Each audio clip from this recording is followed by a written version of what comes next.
Carta de fevereiro de 1955, de Joel Goldsmith aos seus alunos. Leitura por César Guidini. Graça. Há uma área da consciência através da qual você é instantaneamente um com Deus, com todo o ser espiritual e a criação, e através da qual você encontra instantaneamente disponíveis todas as formas de bem. Isto foi descrito como um mar do espírito e é também a alma universal ou divina. Ao alcançar contato consciente com este mar de espírito, ou o Pai interior, você encontra o amor divino derramando-se em expressão para que você não mais viva apenas pelo esforço pessoal, mas pela graça. Em vez de procurar o seu bem em pessoas ou coisas, toque essa alma universal e torne-se um observador enquanto ela flui como ideias e manifesta-se como as formas humanas do bem, tão necessárias à sua experiência presente. Apenas quando você aprende a olhar para esse infinito invisível é que você começa a entender a natureza da graça. Em vez de procurar ou desejar algo já existente como forma ou efeito, aprenda a se voltar para dentro e deixar o seu bem se desdobrar a partir desta fonte divina, o infinito invisível. Que o praticante e o professor busquem suas atividades a partir desta fonte interna. Que o homem profissional olhe para o divino interior. Que o doente e o pecador busquem cura e perfeição a partir de dentro. Esteja sempre alerta, expectante da consciência, se desdobrando como novas formas mais ricas e amorosas do bem. E você experimentará a abundância da vida, a graça. Entender que a sua alma é o armazém eterno de todo bem é permitir que a atividade do Cristo obre em sua experiência através da graça. O que é o Pai? O Pai é consciência universal, a substância de toda forma. É a mente divina agindo como sua mente e manifestando-se como ideias ilimitadas. Vida imortal aparecendo como todas as harmonias da vida individual. Procure tudo na vida do reino interior. Receba o seu bem do infinito do seu próprio ser. Toque este centro, o reino de dentro, e deixe o Pai revelar-lhe sua herança. Isso é viver pela graça. A graça é o dom de Deus. Os filhos de Deus vivem pela graça. Somos herdeiros, herdeiros de Deus e co-herdeiros com Cristo. O Pai revela: Filho, tu estás sempre comigo, e tudo o que eu tenho é teu. A graça pode ser resumida como uma libertação de todos os desejos humanos e a real compreensão e realização das realidades espirituais. A maioria dos homens e mulheres tem uma medida de fé de que existe um Deus, um poder divino. No entanto, para alguns surge uma convicção ou percepção real de Deus, que é denominada experiência de Cristo, após a qual suas vidas são vividas pela graça. Esta experiência espiritual também é conhecida como iluminação ou renascimento. Na literatura mística, às vezes é falada como consciência cósmica ou consciência crística.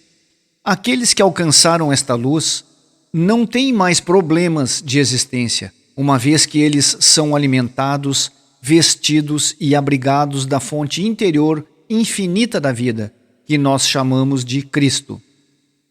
O segredo da graça é o contato com o infinito invisível, o centro universal que está dentro de você, a busca sincera da realização do reino de Deus, através de ler e estudar escrituras inspiradoras e através de frequentes ponderações e meditações sobre Deus e a criação de Deus, levando a comunhão real com o Pai interior. Traz à sua consciência o toque do Cristo. Tu conservarás em paz aquele cuja mente está firme em ti, porque ele confia em ti. Isso leva a uma consciência, às vezes até mesmo a uma voz, e algum dia você vai saber que Ele cumprirá o que está ordenado a meu respeito. E então a graça terá assumido sua vida. Este momento da graça não pode ser adequadamente descrito, visto que aparece de diferentes maneiras para pessoas diferentes. Mas todos os que receberam esta luz entendem a experiência do iluminado de todas as eras. Enquanto as escrituras de todos os povos contêm numerosas histórias verdadeiras das experiências milagrosas do iluminado, a atividade do Cristo, resultando em viver pela graça, não é de modo algum limitada ao passado. Mais do que nunca, um número incontável de homens e mulheres experimentam o Cristo e estão vivendo agora vidas de beleza, saúde, harmonia e alegria, pela graça.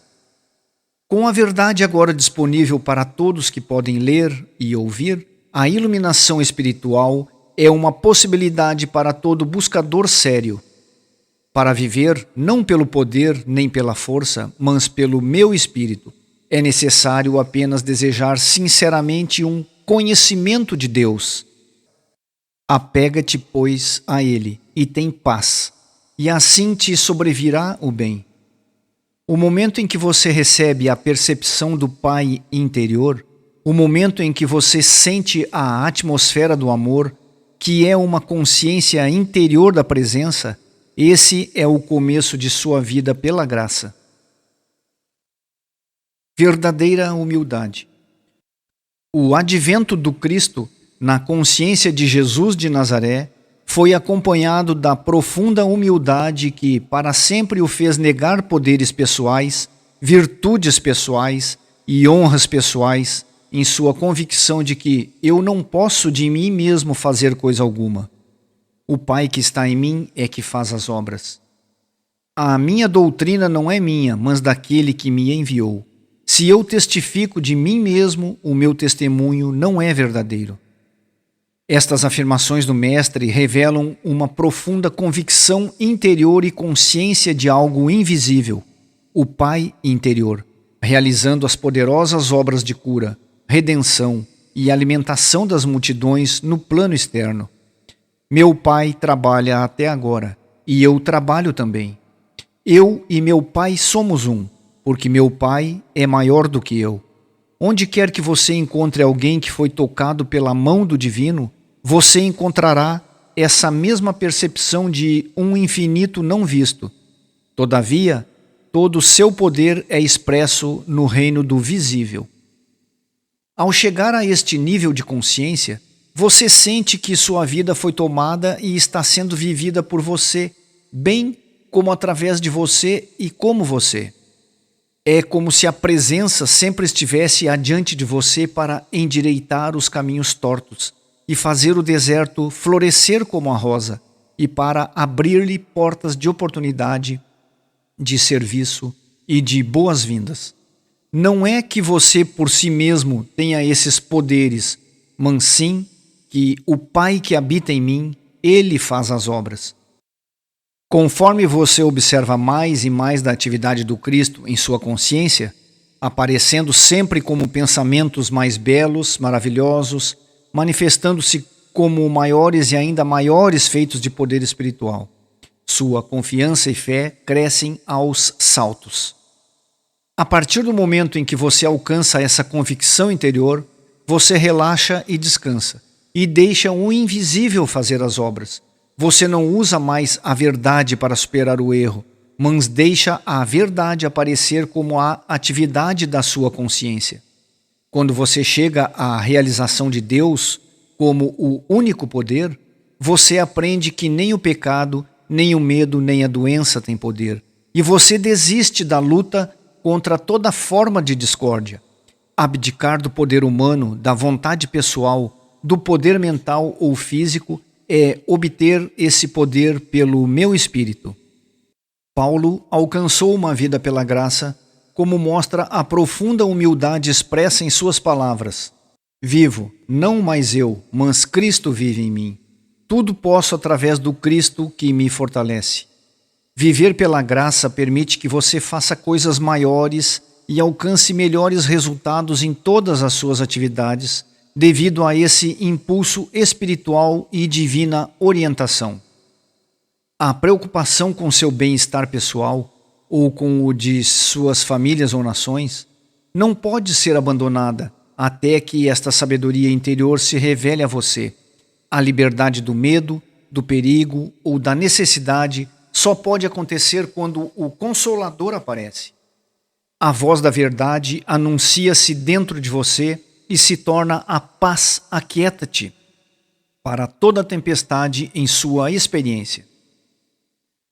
Consciência crística é esta mente que também estava em Cristo Jesus, proclamando a si mesma. Você deve cultivá-la. Algumas pessoas nascem no mundo com alguma medida de cristiandade, mas todos podem desenvolver e cultivar esta consciência, de acordo com o grau de sua fidelidade ao estudo e à meditação.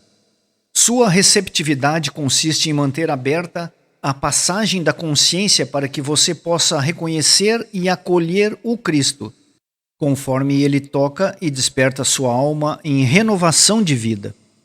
No silêncio do seu ser, Cristo fala e você ouve. Eu nunca te deixarei, nem te desampararei. Eu estou com você sempre, até o fim do mundo.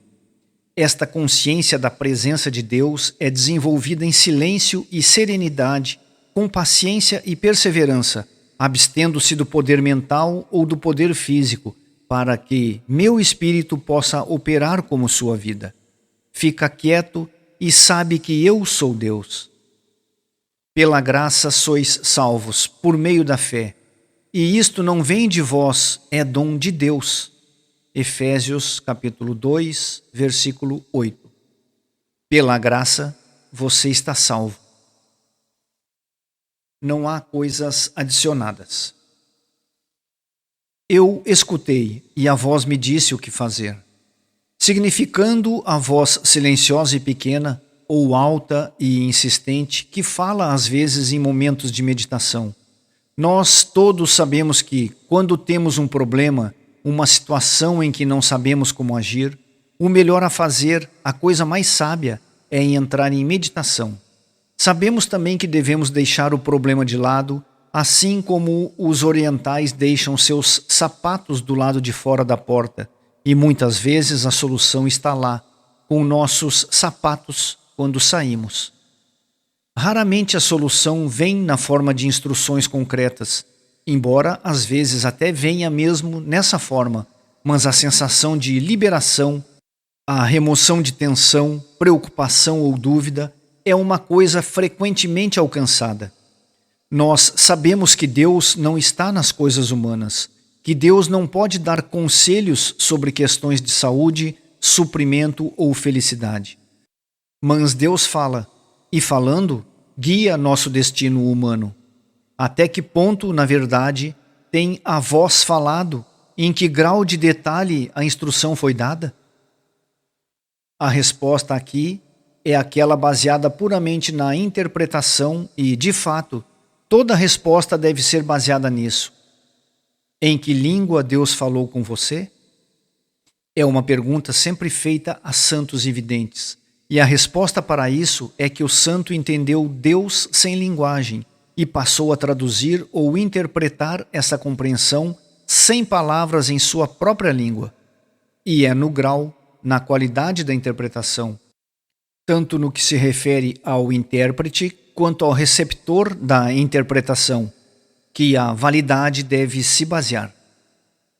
Nenhuma mensagem de Deus é absoluta, nem pode ser, porque existem a tradução ou interpretação e a necessidade de comunicação em seu caminho. Há sim a questão de como deve ser descrita ou expressa em palavras. Os místicos tentaram achar, tatearam e se atormentaram por essas linhas. Eles fizeram negações, eles usaram paralelos da linguagem do amor humano, frases paradoxais sobre o esplendor e a escuridão e formas sem forma. Existe sim o problema de escolher palavras que você seja capaz de entender.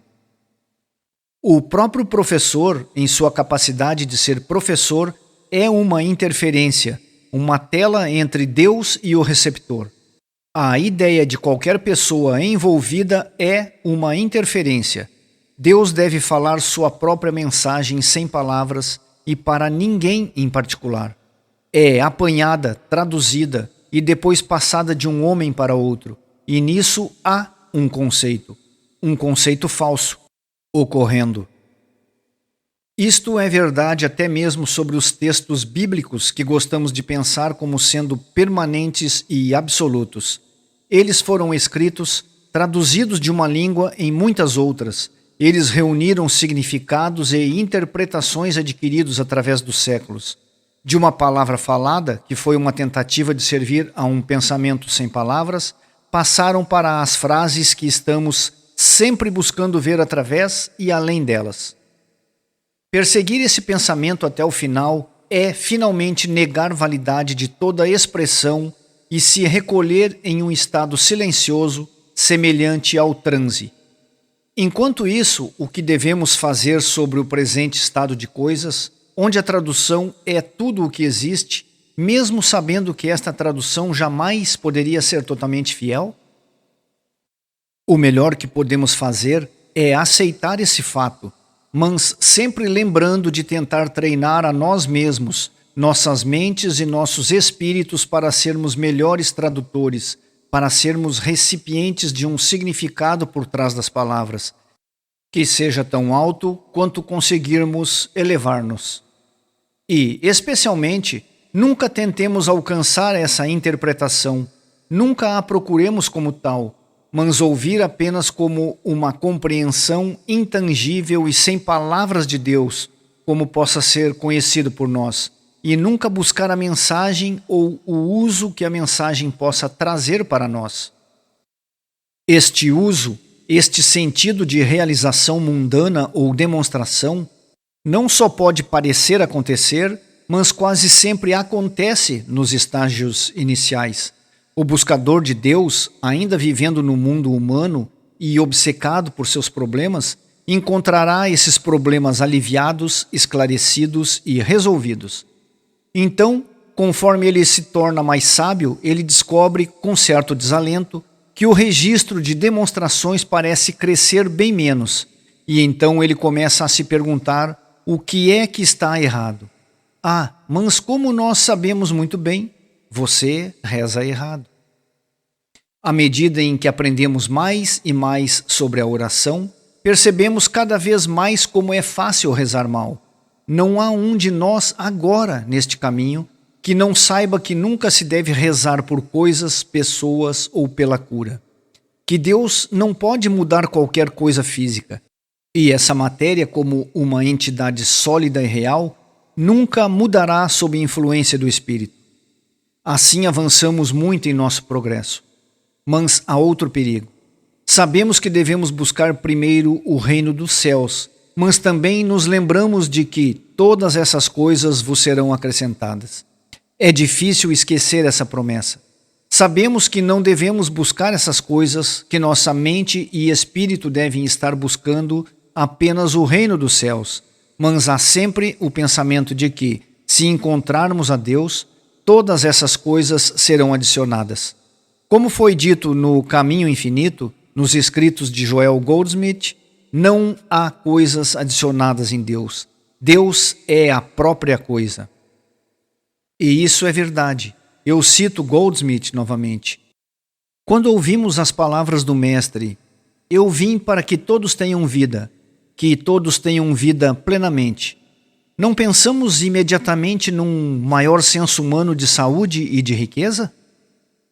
No entanto, como humanos, saúde e riqueza são as coisas que melhor conhecemos, então não é estranho que se tornem símbolos de abundância.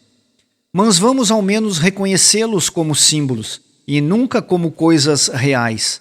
Quando um problema é resolvido, quando a libertação é derramada sobre nós, vamos ter o cuidado de nunca considerar esta ocorrência como demonstração.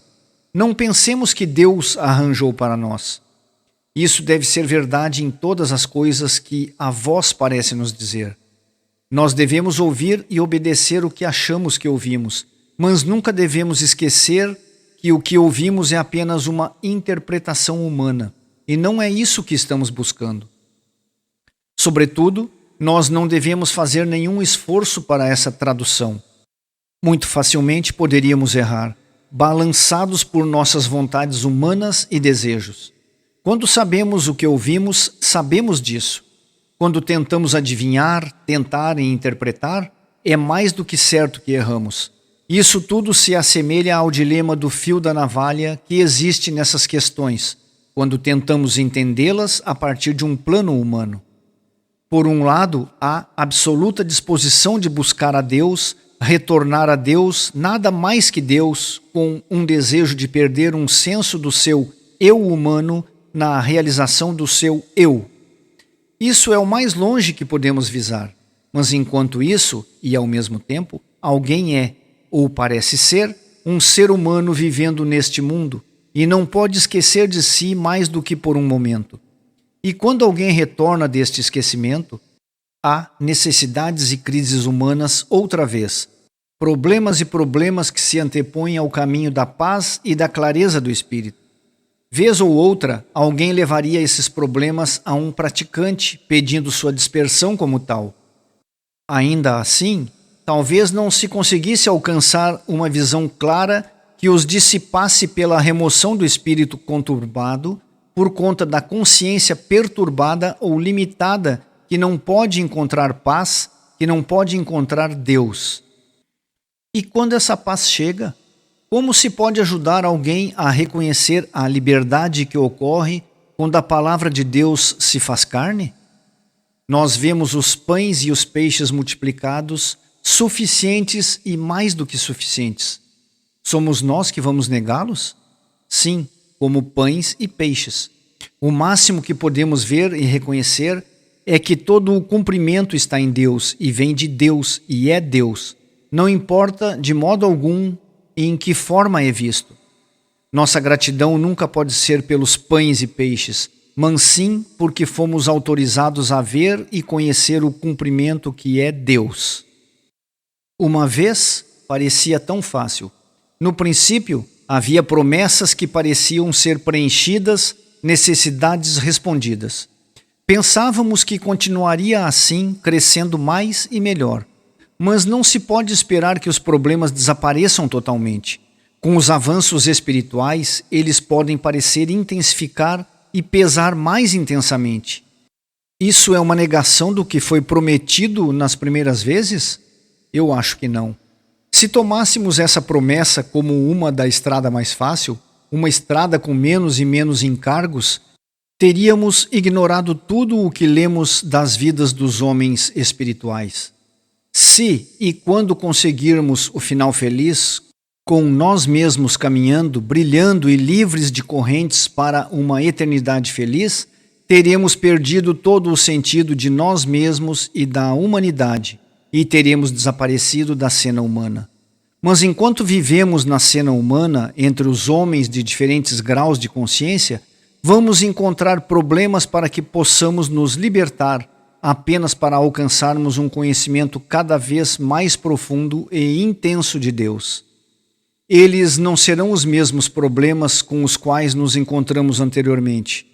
Um adulto não é mais incomodado pelas doenças e medos da infância. O adulto pode calcular suas frações e decimais agora, mas os problemas da matemática superior novamente o desafiam, conforme seu conhecimento aumenta. Não devemos pedir nem buscar esse final humano feliz. Mais e mais devemos voltar-nos para Deus, para o esquecimento de nós mesmos, apenas por causa de Deus, para a realização de Deus, não como um poder, mas como o único poder. Não como causa de um efeito, nem mesmo como causa e efeito, mas como tudo existe sem causa nem efeito considerado. Causa e efeito são do mundo humano. O nosso alcance deve estar além disso. Nós seremos arrastados de volta para este mundo, para reclamar dele, ou para agradecermos pela liberação de nossos problemas. E, novamente, mais uma vez, devemos ir além disso. É uma tarefa difícil que está diante de nós, negando-nos tudo o que achamos essencial. Não se pode dizer se a última libertação será alguma vez conhecida por qualquer um de nós. Não estou certo de forma alguma se isso importa ou não. É a escalada da montanha que importa, e não a visão final de seu topo. Essa visão é uma conquista. Seremos tentados a pensar como tendo sido feito por nós ou como tendo sido concedido pela graça. Nós devemos entender agora que uma conquista, não importa quão diáfana seja a sua altura, nunca é o que estamos procurando. Acreditar que uma busca deve ter um final e que tudo é inútil sem um final é apegar-se ainda à crença material de luta e realização, de ganhar um prêmio final, uma coroa colocada sobre a cabeça. E então estaremos de volta onde começamos, na escala de valores que estávamos tão desesperadamente tentando sair. No mais profundo sentido da verdade, já estamos além disso. Nós somos satisfação e a harmonia e segurança que estamos buscando estão dentro de nós mesmos. É isso que sempre temos que saber, sempre lembrar. Ninguém jamais disse que era fácil. Um estudante.